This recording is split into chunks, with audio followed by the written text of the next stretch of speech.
If you don't do that, your students are not going to come back, right? That's what I did. I was like, I did my class, thank you so much, bye.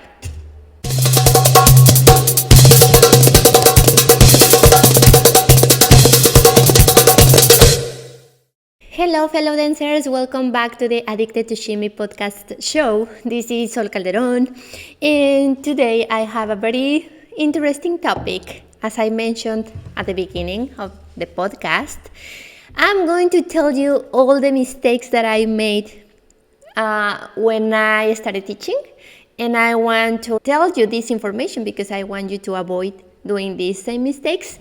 And also, I'm going to share with you 10 tips to start teaching with confidence, even when you don't feel ready. Let me tell you something. You are not going to feel ready if you haven't taught before. You're not ready and you don't feel like you're ready. And the only way to feel ready is to start teaching, right? Even when you feel that you're not ready. Okay. Let's get started. So, welcome back. I'm the director of Black Cat Belly Dance Studio, and I've been dancing for several years, and I love dancing, and I love to be here with you, even when I think that my English sucks. I'm gonna do it anyways, because I know that this information is gonna be very useful.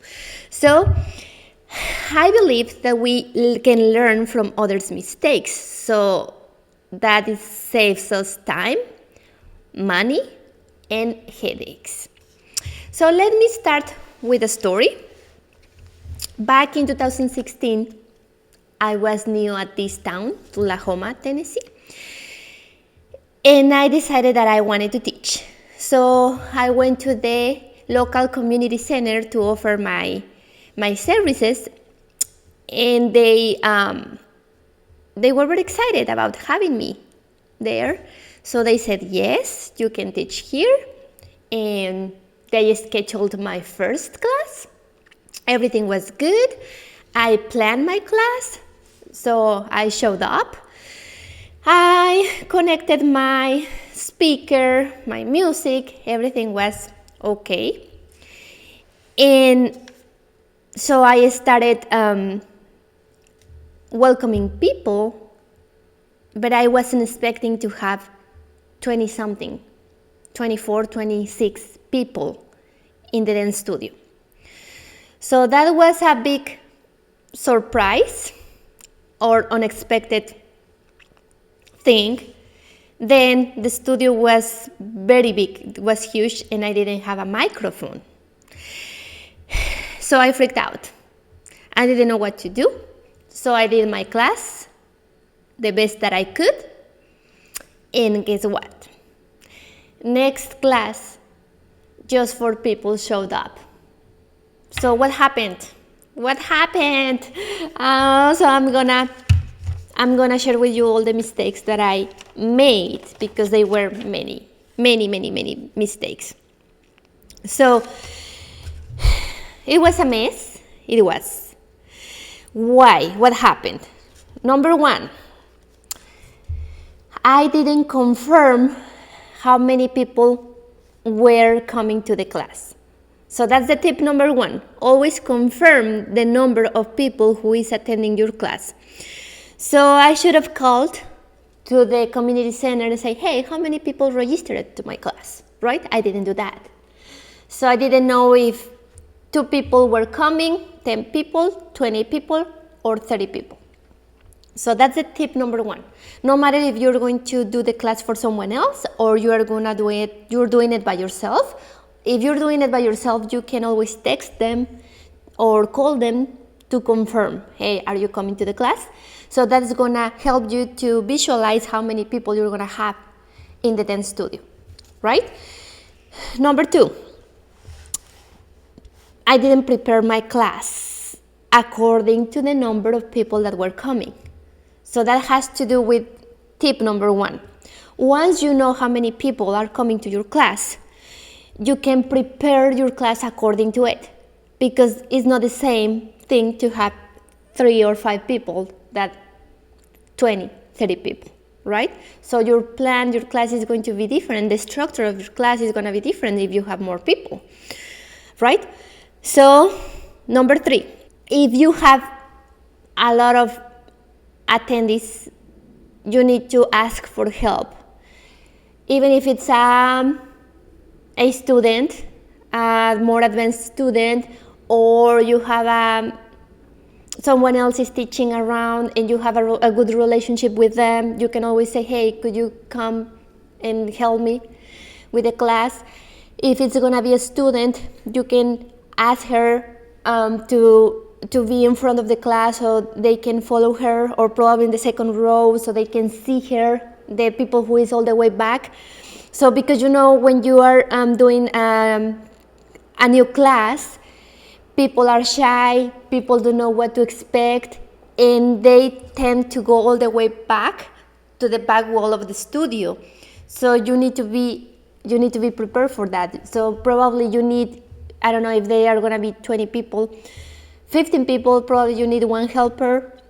If it's 30 people, probably you need 2 helpers, right? So probably I'm being exaggerating the situation, but that can happen. That happened to me, and I just want to give you heads up. So ask for help. That's the tip number 3. Number 4, if you have a lot of people, you can always put marks on the floor like tape. So that's going to help you to spread out the people, because sometimes they line up behind each other so they cannot see themselves on the mirrors, and you cannot see them as well. You cannot see them either. So what you want to do is make sure that everybody is like on zigzag, and you can put these marks with tape on the floor. Number 5, invite them to grab a ticket and write down their name on it. I didn't do that. So I didn't personalize my class. What I did is like, hey everyone, welcome, welcome, blah, blah, blah, welcome, welcome, welcome. That was it. I did my class and goodbye. That was it. So they didn't come back because they didn't feel like I treat them individually, So when they put their name on a tag, you can call them by their name while you memorize all their names, right?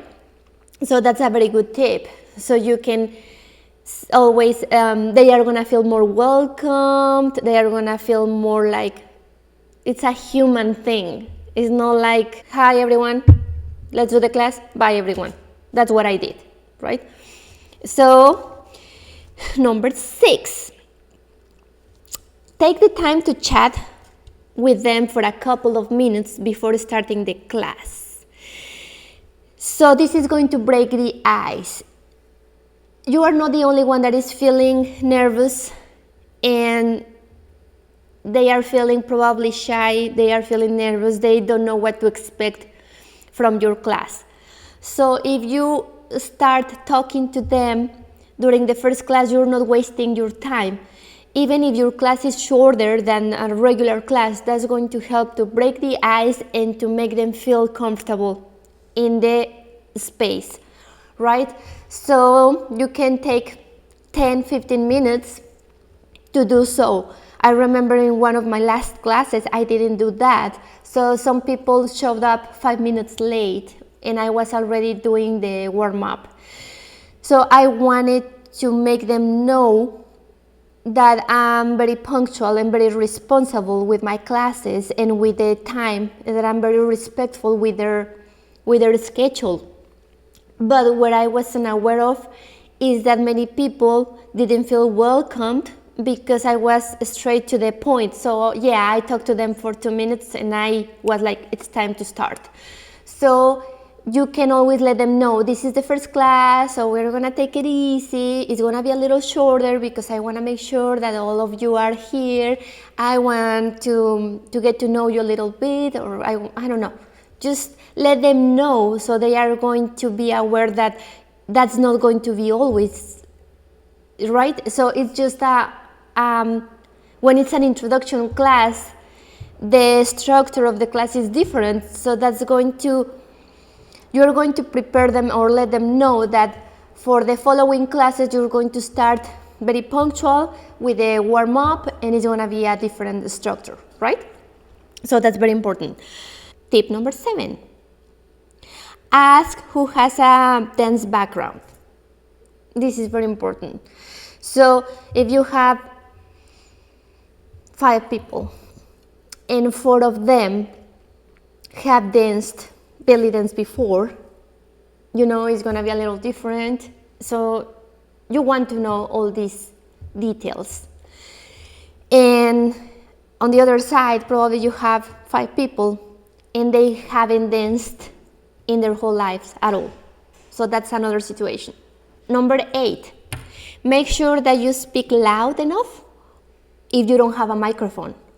Or if it's a big studio, you need a microphone. Number 9, do a gentle warm-up. Many of them haven't exercised in years. Okay? So this is important. Sometimes we want them to feel like challenged, but it's the opposite. You want to be gentle. Number 10, start building up the class little by little. In my case, in that class, I messed it up a lot because I wanted to give them the whole picture of what the dance style was about, that it was too hard for them. So instead of making them feel motivated, I created frustration on them. Like, this is too hard for me and I'm not going to be able to do it because this teacher is going too fast. That was my mistake, right? So you want to motivate them, but you want them to feel comfortable and like a little bit challenged, but not too much. So, and the extra tip, this is a very important one. At the end of your class, you need to have a CTA, call to action, meaning that you are going to invite them to register to your regular classes, to your series, to whatever you're offering. If you don't do that, they are gonna just leave like, oh, that was nice, that was cool. Some of them are going to call you or reach out, but not all of them. So you need to be clear of what you are offering for them. So sometimes you can print out the class information with the prices and everything, or you can always say you can register right now, or you can give them the link to register online if you have a website or whatever you want to do, but always close up your class with a call to action. That's a very huge thing. If you don't do that, your students are not going to come back, right? That's what I did. I was like, I did my class, thank you so much, bye. That was it. So you need to also close up your class with appreciation and make them feel good that you did great. You know how to do that, right? So I hope you're finding this information useful, and I'm gonna keep sharing a lot of things with you. Also, I'm gonna create everything. I'm gonna put all this information on my website, on the blog, so you don't have to take notes. You can always go up there and you can have everything already written for you. So thank you for being here with me today, and see you in the next episode.